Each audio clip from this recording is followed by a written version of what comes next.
এই ভিডিওটা আমার অনেক আগেই শেয়ার করার কথা ছিল, কিন্তু অনেকবার হাতে নিয়ে ভিডিওটা বানাবো কি বানাবো না, শেয়ার করবো কি করবো না, এরকম একটা মনের ভিতরে কাজ করছিল। পরবর্তীতে আর ভিডিওটা শেয়ার করা হয়নি এবং তারপর অনেকের অনেক কথা, অনেক প্রশ্ন বা সবার প্রশ্নের উত্তর দেওয়া সম্ভব না। তারপর ভাবলাম যে না, এরপর এই ভিডিওটা এতদিন পরে আমার মনে হলো যে শেয়ার করা উচিত, তাই আমি শেয়ার করলাম। তো সবাই জানে যে আমি বনশ্রীতে ছিলাম মোটামুটি কম বেশি, এবং বনশ্রীতে আমার শ্বশুরবাড়ি থেকে আমি প্রায় 9 বছর একসাথে থাকার পরে যখন আমার বাচ্চার স্কুলের মানে 8-9 বছর এরকমই হবে, তো স্কুলের ভর্তির যখন একটা ব্যাপার চলে আসে, তো ওকে আমি বসুন্ধরাতে যখন ভর্তি করাই, তো ওখান থেকে বনশ্রী থেকে আসা যাওয়াটা খুবই ডিফিকাল্ট হয়ে যাচ্ছিলো। এরপরে আমি এখানে বসুন্ধরা থেকে যখন ফ্ল্যাট নিয়ে নিলাম, তো ফ্ল্যাটের কাজের জন্য আমাকে বারবার আসতে হতো, তো এগুলো আমাদের জন্য অনেক হ্যাসেল হয়ে পড়ে। তো ভাবলাম যে একবার ওখানে একটা ভাড়া বাসা নিয়ে নিই, এবং ওখানে থেকে যে বাচ্চার স্কুলও সহজ হবে এবং ফ্ল্যাটের কাজগুলো আমাদের সহজ হবে। এই কথাগুলো বলার কারণগুলো সামনে আর ভিডিওতে থাকলেই জানতে পারবেন যে কেন এই কথাগুলো বলছি। তারপরে যখন আমার ফ্ল্যাটটা মোটামুটি একটা মানে কমপ্লিট হয়ে আসে শেষের দিকে, তো ভাবলাম যে এখন আসলে এই ভাড়া বাসায় থাকা খুবই মানে একটা আমাদের জন্য হ্যাসেল হয়ে যাচ্ছিল, এবং আমরা মোটেও কমফোর্ট ছিলাম না ভাড়া বাসায় থাকবো।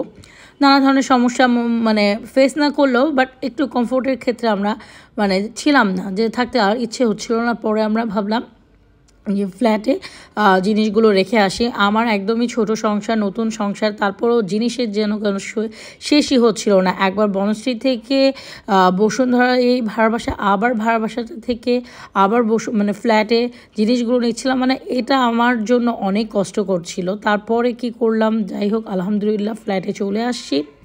ফ্ল্যাটে আসার পরে আমি একা একা কোনো কাজই গুছিয়ে উঠতে পারছিলাম না, আর আমার বাবা মাকে তখন সকালবেলা বললাম যে না আমাকে একটু হেল্প করতে চলে আসে। তো সেদিন যেদিন ফ্ল্যাটে আসি, আমার পাশে শুধু আমার বাবা মাই ছিল, আর কেউ ছিল না। তো এখানে অনেকেরই প্রশ্ন যে নতুন ফ্ল্যাটে উঠলে হয়তো দেখা যায় সবারই যে মিলাদ পড়ায় বা দোয়া মাহফিল করে বা সবাইকে বলে।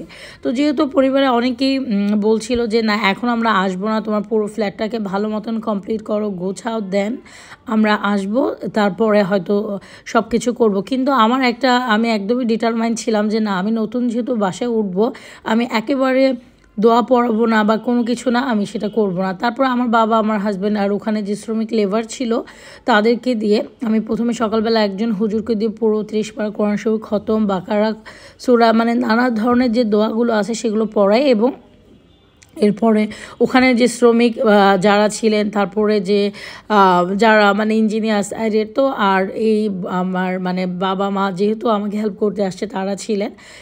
এই লোকজনের মধ্যে এই তো অনেকেরই ধারণা আমরা হয়তো এই মিলাদ মানি না, আমরা এগুলো করি না, এই জন্য আমাদের মানে নানা ধরনের সমস্যা হয়েছে। যাই হোক, তারপরে যাদের প্রশ্ন ছিল যে মিলাদ পড়েনি, তাদের জন্য যে হ্যাঁ মিলাদ আমরা পড়িয়েছিলাম। জাস্ট কয়েকজন মানুষ ছিল এখানে যারা থাকার।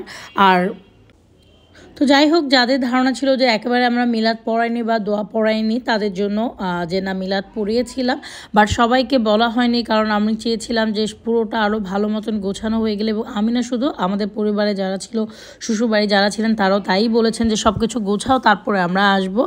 তো যাই হোক, এরপরে যে ব্যাপারটা আমরা ফেস করি সেটা হচ্ছে গিয়ে মোটামুটি এখানে জিনিসপত্র সব রাখা শেষ করে ফেলে আমাদের মানে যেহেতু এদিকে লাইট বা কোনো দিন মানে দিনের আলোর মধ্যে আমাদের সবগুলো কাজ শেষ করতে হবে, তো এদিকে মানে সব জিনিস আমাদের রাখা অলমোস্ট কমপ্লিট হয়ে গিয়েছিল। তো এরপরে যখন আমরা রেখে জিনিসপত্রগুলো চলে যাই, তো যাবার পর দিন আমরা যে জিনিসটা খেয়াল করি, তাদেরকে বলে যাই যে আমাদের পুরো ফ্লোরটা যেন ভালো মতন ক্লিন করে।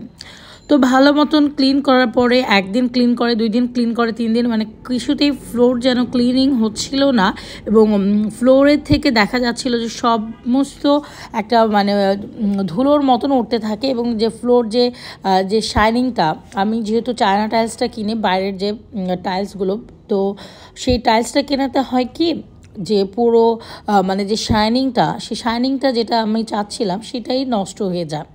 তো আমি আসলে ফার্স্টে খুব অবাক, মানে আমরা অবাকই হচ্ছিলাম যে মানে কীভাবে কি যে ফ্লোরে দেখা যাচ্ছে যে মানে সাদা সাদা ছিটা ছিটা এরকম যে কালারটা এটা কেন হবে, এবং আমরা কিছুতেই মেলাতে পারছিলাম না। তারপরে আমরা যেখান থেকে আমরা যে কোম্পানি থেকে ফ্ল্যাটটা নিই তাদেরকে ডাকার পরে তাদেরকে জিজ্ঞেস করি যে আসলে এটা কি হলো, এবং পরবর্তীতে যেটা আমরা বুঝতে পারি যে আসলে চায়না টাইলস বা বাইরের যে টাইলসগুলো সেই টাইলসগুলো সবগুলোতে মানে এমন হবে তা কিন্তু নয়।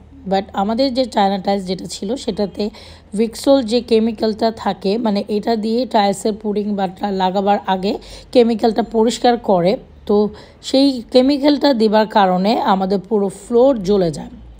মানে লিটারেলি আমরা মানে শকড, এবং আমার আসলে খুবই মানে আমি এখান থেকে বলবো নিজেকে ওভারকাম করা এটা খুব সহজ ছিল না, এবং এটা মেনে নেওয়াটাও সহজ ছিল না।